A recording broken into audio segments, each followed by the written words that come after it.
है और आज असम दौरे पर प्रधानमंत्री नरेंद्र मोदी ने एक बड़ा बयान दिया। उन्होंने कहा कि मैं शिव भक्त हूँ, सारा जहर निगल लेता हूँ, लेकिन जब किसी का अपमान होता है तो चुप नहीं बैठ सकता।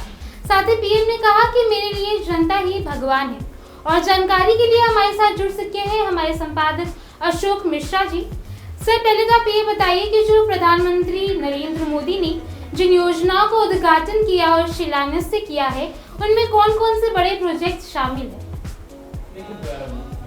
देखिए दिव्या, मैं बताऊं, प्रधानमंत्री 3 दिन असम के दौरे पर हैं और इस दौरान उन्होंने बहुत सारी योजनाओं का शिलान्यास किया। करोड़ों रुपए की योजनाओं का शिलान्यास उन्होंने किया है। उसमें कई एथेनॉल प्लांट्स हैं, कई पावर प्लांट्स हैं। फ्यूचर को लेकर भी उन्होंने कई योजनाओं के जो शिलान्यास पहले किए जा चुके थे उनका उद्घाटन किया गया है। यहाँ तक कि आज दरंग के दौरान जब प्रधानमंत्री वहाँ पहुँचे हैं तो 2.5 किलोमीटर की एक नीम के पौधों के लिए एक सड़क बनाई गई जिससे प्रधानमंत्री गुजरे हैं। तो पर्यावरण को लेकर प्रधानमंत्री का ये बड़ा कदम है असम में। और सबसे बड़ी बात है कि करोड़ों रुपए की योजनाएं प्रधानमंत्री ने असम राज्य को आज दिया है।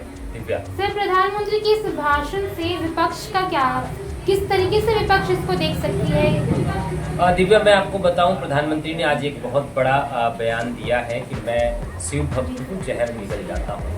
बिल्कुल वो सही बात है। 2014 से पहले भी जब प्रधानमंत्री यहाँ पे बीजेपी में मीडिया सेल के प्रभारी हुआ करते थे तब व्यक्तिगत तौर पर हमारी उनकी मुलाकात होती थी।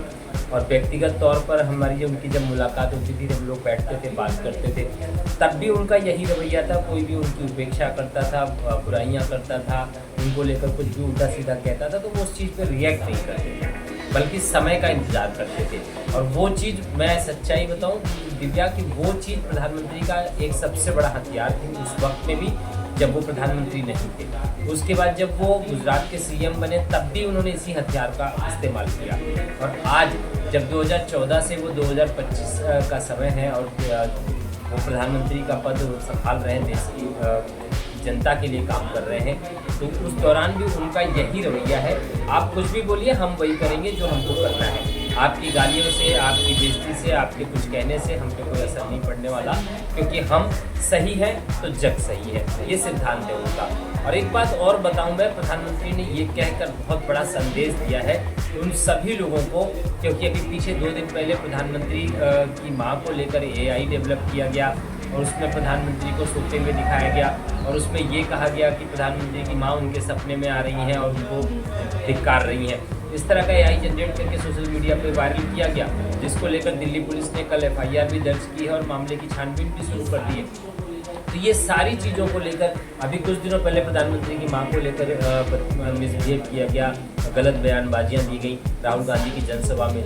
इन सारी चीज़ों को लेकर प्रधानमंत्री ने एक दो टूक जवाब विपक्ष को दिया है कि भाई आपको जो करना है कीजिए, आपको जो कहना है कीजिए, मुझे कोई फ़र्क नहीं पड़ता। मैं काशी का रहने वाला हूँ, काशी से मैं सांसद बना हूँ और मैं शिव भक्त हूँ। शिव भक्त हूँ तो जहर निकलना मुझे आता है। आप की कड़वी जुबानें मुझे ताकत देती हैं, मुझे लड़ने का, मुझे आगे बढ़ने की हिम्मत देती हैं। एक बहुत बड़ा संदेश प्रधानमंत्री ने अपनी जनसभा में असम की धरती से दिया। तो क्या आपको लगता है सर, जो विपक्ष, जो प्रधानमंत्री ने ये बयान दिया है, तो विपक्ष इसको एक चुनावी नाटक बताएगा या फिर भावनात्मक अपील की तरह देखना पसंद है? दिव्या, देखो, विपक्ष का काम है सरकार को घेरना। प्रधानमंत्री के बयानों का मतलब निकाल के आम जनता में अपनी बात रखना, ये विपक्ष का काम है। सरकार का काम है, प्रधानमंत्री का काम है अपनी बातें जनता तक पहुंचाना, और उन्होंने वही किया। उन्होंने जो एक जवाब दिया कि मैं शिव भक्त हूँ और मेरा काम है जहर पीना। वो जहर पीने की जहाँ तक बात है दिव्या, मैं आपको बताऊं कि प्रधानमंत्री का एक मिशन है। वो मिशन ये है कि जो भी रोहिंग्या दूसरे देश से आकर हमारे देश में बसे पड़े हैं, उनको अपने देश से बाहर निकालना, देश में स्थिरता पैदा करना।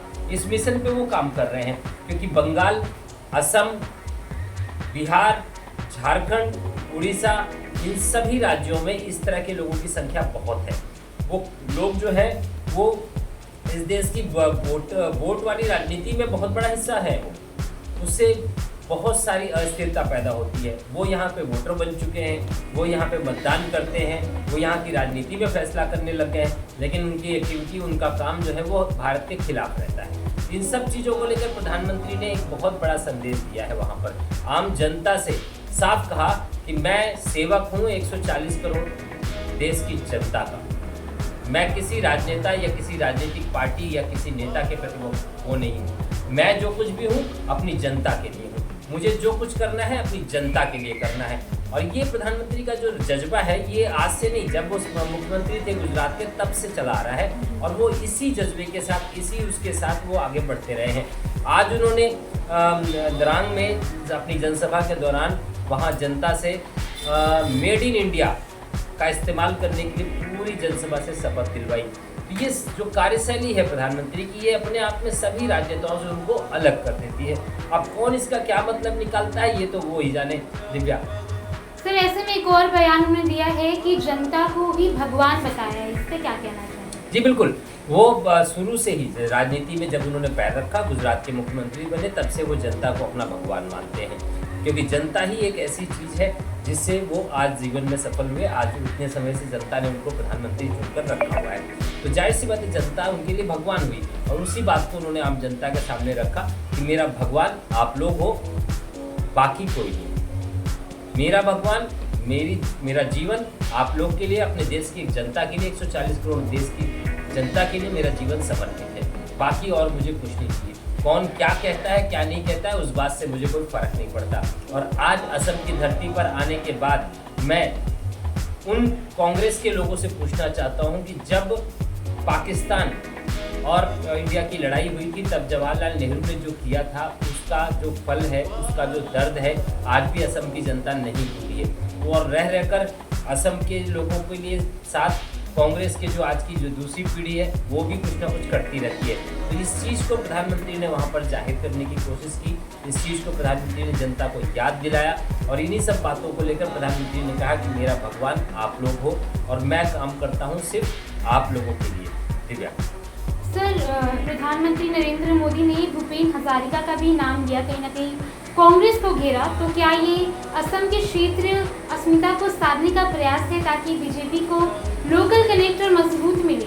जी बिल्कुल, असम में भूपेन हजारिका को लेकर जब भारत सरकार ने उन्हें भारत रत्न दिया था तो कांग्रेस के ही लोगों ने बयान दिया था कि नाचने गाने वालों को भारत रत्न दिया जा रहा है। उस बात को प्रधानमंत्री ने आज वहाँ जनसभा में जनता के बीच में रखा और अपनी बात साबित की। उन्होंने साफ कहा कि जिस वक्त पूरा देश जल रहा था, रक्त लहूलुहान हुआ पड़ा था पूरा देश, उस वक्त भूपेन हजारिका जी ने एक अलग जगाई और आज़ादी की लड़ाई में और बाकी चीज़ों में उनका एक बड़ा योगदान मिला। तो इन सब बातों को लेकर प्रधानमंत्री ने आज असम के जो वोटर हैं, असम की जो जनता है, उनको साधने का प्रयास किया और काफ़ी हद तक वो सफल भी होते नजर आए। दिव्या बहुत बहुत धन्यवाद सर, हमारी दर्शकों को जानकारी देने के लिए। धन्यवाद दिव्या। तो देखिए क्या कुछ हमारे संपादक का कहना था। तो प्रधानमंत्री नरेंद्र मोदी का असम दौरा कई मायनों में अहम रहा, जहां एक तरफ उन्होंने शिव भक्ति और जनता को भगवान बताकर भावनात्मक संदेश दिया, वहीं दूसरी तरफ 6300 करोड़ की विकास परियोजनाओं का तोहफा भी दिया। अब देखना होगा कि जनता इसे किस नजर से देखती है।